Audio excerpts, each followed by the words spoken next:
Hey all everyone, Dr. Anthony Llewellyn here, the career doctor, and it's intern time again here in 2023 in Australia. We've got 4,039, we've hit the 4K mark, 4,039 intern positions on offer in Australia this year. And I'm going to talk to you all about it in my medical internship roundup for 2023-2024 year. So, first off, if you are not familiar with the internship process in Australia, the doctor or medical internship process, it's basically the year you do after you do your medical graduation here in Australia. So it's like the UK model and it's different from the North American model. It's an annual coordinated process that goes across the 6 states and 2 territories here in Australia, so the 8 jurisdictions. All the dates are combined together, have been for some years to kind of make it work smoothly, focus on giving everyone the opportunity to get their internship as soon as possible. So there are lots of options where you can intern here in Australia, and I'm going to go through the key dates and the priorities and how to make this a smooth, successful process for you. But also a reminder, and I'll link a video in the description below for more detail about this. This process is largely off limits. It's not for international medical graduates. And I will briefly explain why in this video, but as I said, I've got other videos that go into that in more depth, as well as your other options for working in Australia. So in this video, I'm going to go through the key dates for you so you don't miss out. We're actually already in the application period. I've already published my guide for applications on my blog, Advanced Med. I'll link to that in the description below for you as well, so you've got even more detailed and comprehensive information than what I cover in this video. Once we've done the key dates and some tips, I'm going to go through each state and territory for you briefly, including the numbers available, what the contracts look like, what the salaries look like, etc., all that good stuff. As well as I said, some tips for improving or optimizing your chances and reducing friction and disappointment along the way. So 4,039 intern posts. This year we've hit over the 4K mark. So generally what happens every year is that the number of internship positions go up gradually in Australia because there are more medical graduates coming out, but also there's more need for doctors every year because the population is expanding, and particularly in like regional areas, there is a need for more medical workforce. So New South Wales last year went over the 1K mark, 1,000 interns, and well and truly now well over 1,000 interns. Victoria has gone up quite a bit as well. You can see that basically these sort of hexagons show you the kind of way of quantifying the numbers of interns available in each state in Australia. Basically, it follows the population. So for those of you who don't understand the geography and the population of Australia, large area by geography does not necessarily mean larger population. In Australia, the biggest state with the biggest population is New South Wales. I think by area, it's the 4th biggest behind Western Australia, Queensland and South Australia. Victoria is next, and then it's being quickly caught up to by population and intern numbers by Queensland. And in fact, if you put together New South Wales and Victoria together, that's half the intern positions. And if we then add in Queensland, that's almost 3/4 of the intern positions in Australia. So those 3 states cover 70% of the internship positions on offer. And then all the other states, as you can see there, in order of population and order of intern number as well. Finally, we've got the Commonwealth that provides some additional top-up internship posts for international students, and I'll talk about that at the end of my roundup today. So as I said, the numbers keep going up over time, mainly due to demand, but also we've got more medical graduates coming out, so they need an internship position. Almost 3,500 in 2022, 3,800 or so in 2023, and now 4,039 in the 2024 clinical year. And these numbers will go up through the course of the year, particularly with the bigger states. There are always hospitals that during this period deciding they might just like another couple more interns because they're expanding. And so generally by the time we hit the end of the clinical year, that official number at the application period has gone up by a few more as well. One might expect it to go up to say 4,050, 4,060 or so by the end of this application period and before the 2024 clinical year starts. So key dates, this is really important, super important. The application period has opened already on the 8th of May, so you should, if you're a medical graduate watching this video thinking about doing your internship application this year, you should be going straight after this video. Go to my blog posts. I've got a link to all the states and territory web pages where you can go to the application portals and find out what you need to do, etc. Go and look at the states and territories that you're thinking of applying to. Register if you can for your application. Go as far through the application process as possible. If you don't want to complete it, you're not ready to do that, that's okay. But you want to be fully informed because most of them will require a number of things from you, some of which you may not have available right now. So you may have to go and get those things, documents I'm talking about particularly, that often may need to be certified. So that's going to take you a bit of time. So you do have up until the 8th of June 2023 to put in your applications. You can actually apply for all 8 states and territories if you want to. That's not necessarily what you need to do, but some people might want to do that. So that's going to get you very busy. The Commonwealth one comes a bit later in the year and is only applicable to international students. So you've got a bit of time, but you want to be fully informed about what you need to do now. Now, once the applications close, you cannot apply late. There is no state or territory will accept a late application. So be aware, if you miss that application close, as I said, you miss out for this year. You will be able to apply the following year, but you've missed out for a year. Now, there is a period between close of application of about 6 weeks before the first lots of offers open. They start with the special pathways, so things like rural pathway and Indigenous pathways if they're available in your particular state or territory. And then the main offers come out on the 19th of July. Why such a big gap? Well, that gap allows obviously them to collect all the information and set up their systems and check things, but also a number of the states and territories do interviews for some or all of the pathways, so they need a bit of time to collect the interview results as well. After that, like main offer and the special pathway offers, which will probably cover 80% of you guys that are applying in terms of getting your offer, you'll get it on one of those 2 dates. The rest of the time, there's a series of state and territory coordinated dates where extra offers go out for vacant positions. So sometimes people decline a position in one state because maybe they get an offer somewhere else, or maybe they haven't filled all the positions in their first few rounds. So there's a number of rounds that then go out, and that tracks along until the 17th of November, where they officially close the nationally coordinated process off. But there is what's called a late vacancy management process that actually rolls through to the following clinical year, usually into term 2, where basically as vacancies are identified, they're offered as soon as possible. So just to keep it all moving at that possible. And at that point, we're talking about a handful of positions really. And I often get asked the question, will I miss out, particularly if I'm an international student? Well, if you look at the reports from the big states like New South Wales and Victoria that do some good reports every year once they finish the process, they will get to this process where they actually get to a point where they still have vacant positions and there's no one else left in the process. So as long as you stay in, you will get an intern position. That's historically what has happened. Now, the key thing here is that the general rule is that once you're given an offer, it will come out via email to you. You need to accept that within 48 hours. If you do not accept your offer, it will be declined for you on your behalf. And again, that will be it. You will not get another offer from that particular jurisdiction, so you will miss out for that year. So again, it's very important that you remain active and aware of these critical dates and attending to them.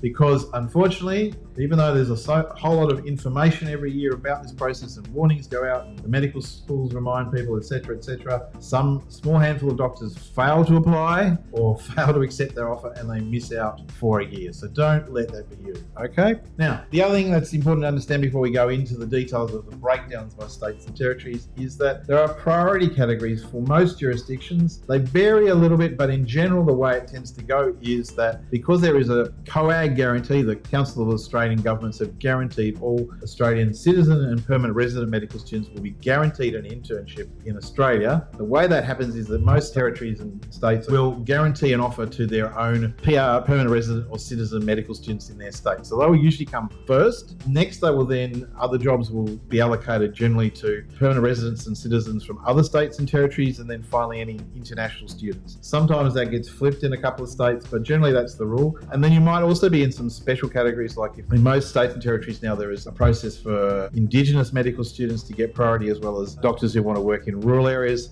So they will usually come at the top of those 3 main categories in each state and territory. But do have a look through the way each state and territory does the categories. I've listed them on my blog site for you. It does vary a little bit, but this is the general rule. So obviously, if you're an international student, you tend to come a bit later in the system. But as I said, there are ways that you can boost your chances of getting an internship offer early, and they're generally by taking advantage of the rural pathway that might be available to you in the state that you're graduating in, or potentially other states and territories that you might be considering. So think about that as an option, particularly if you're an international student. So to answer the question, can international students apply for internships in Australia? Yes, absolutely. International students who attend Australian medical schools can apply for internships, and I say you will be lower generally in the priority order, but you'll normally be able to obtain a post, particularly because the Commonwealth government have also stepped in with a few extra intern positions that helps international students to complete their internship in Australia, because it may not be available to you in the country that you came from, or you may want to finish internship here because it's basically the last step in becoming fully licensed in Australia, which may be more beneficial for you if you're returning to your own country, or potentially you may be thinking of staying here for a bit longer and doing other training. So yes, you can definitely apply, and you will get one if you hang in the system. Some international students do drop out along the way, but that's usually because they take up an internship position in another country, usually the one that they originally are from. In terms of can international medical graduates apply? Basically, no. Okay, there are very few exceptions by which an international medical graduate can apply for an internship position in Australia.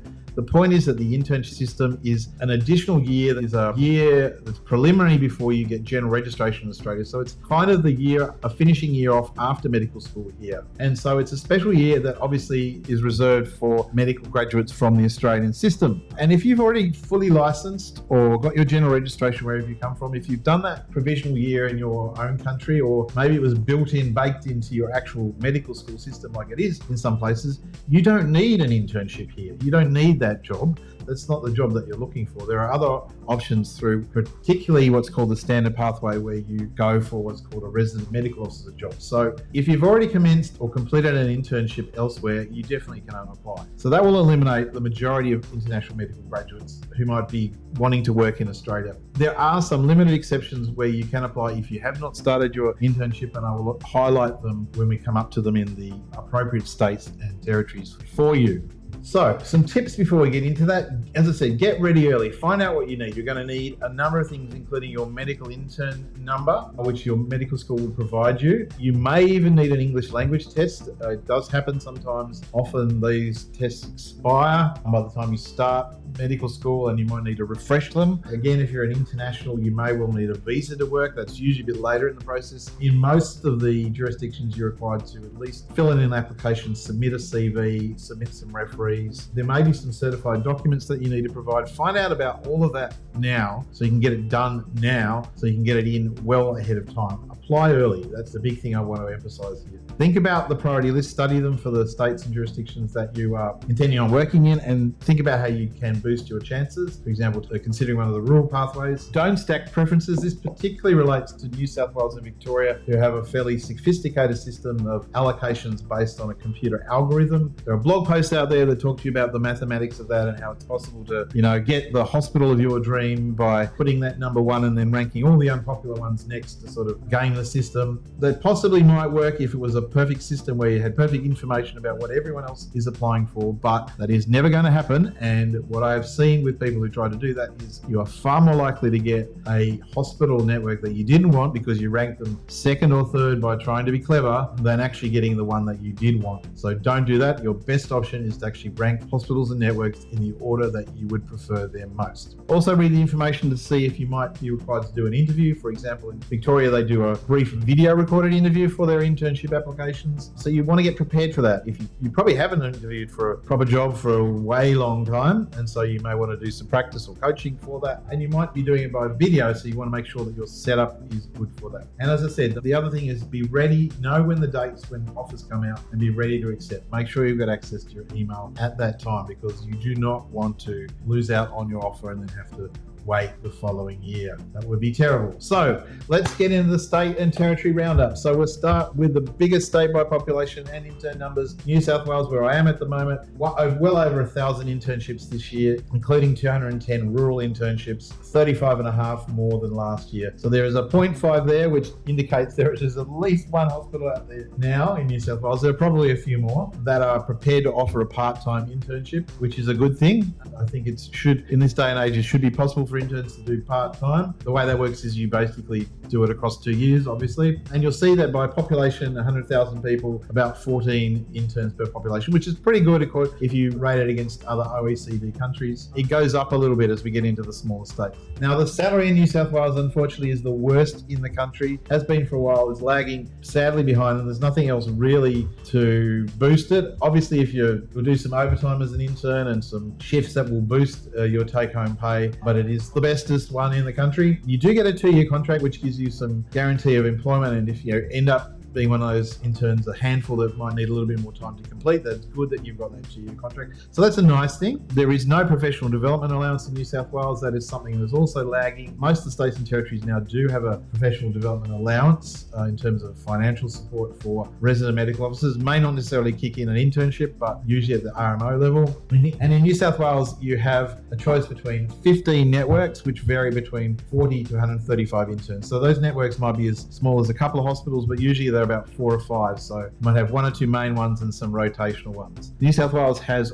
4 pathways that you can apply for, and in order they are prioritised in terms of the Aboriginal pathway, the rural pathway, and then the regional pathway, which includes some outer skirt parts of Sydney, and then the main one, which is basically the rest of Sydney and anything left over. It's mainly based on an allocation system. There is a committee that meets around the Aboriginal pathway applicants, and with the rural pathway you do have to do an interview, but for the rest it's allocated through a computer matching system algorithm. Victoria has had a big boost in numbers, almost 70 this year, and again they've got a 0.5, so there's at least one place, I think it's in Barwon, that's taking a part-time intern this year, so that's good. And look, I don't think Victoria's going to get over the K mark by the end of the year, but I would expect they may well do for 2024 for the 2025 year. Their salary is very good, at almost $80,000. Unfortunately, only still a 1-year contract so far as I can ascertain. I believe they will be moving to 2 years, as will most other jurisdictions, with the changes to the internship system that's coming next year. In Victoria, you do get a professional development allowance as an intern, which is great.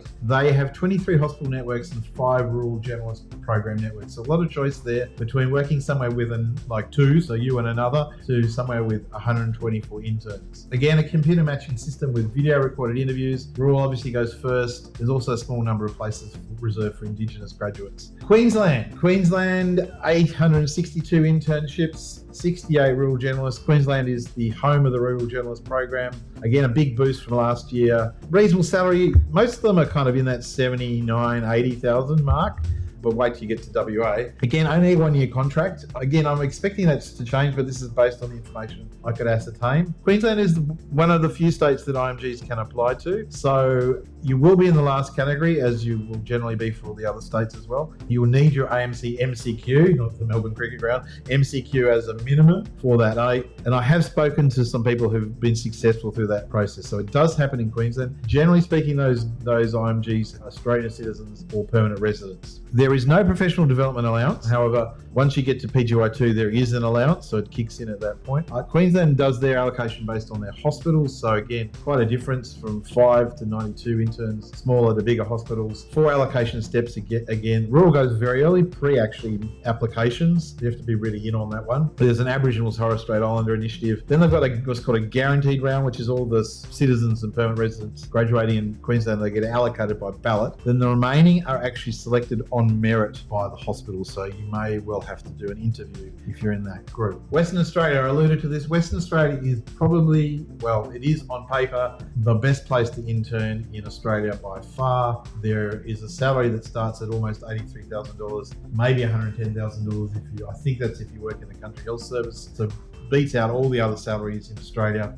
A 3-year contract, which gives you a lot of guarantee. Interestingly, a change this year. West Australia doesn't have a listed priority list like every other jurisdiction, but they have opened it up now to Australian permanent residents or citizens who have graduated from the UK, Ireland, as well as Canada and the US. Actually, I left them off the list there. So I presume they're trying to attract some doctors who've gone over to the UK, particularly to do medical school. Quite a few medical students in Australia go to Ireland to do medical school as well. So you are actually able to apply to do your internship now. So if you're from one of those competent authority countries, you can do that. Interestingly, when I asked WA for their numbers, they couldn't actually tell me. Apparently it's subject to what's called the primary employing health services. So that number is actually from last year. So it's potentially higher than what it is. There is a very generous professional development allowance in New South Wales. As I said, there are 6 PEHs that you can apply to, including the Country Health Service. It's a match selection process based on each PEH ranking your application.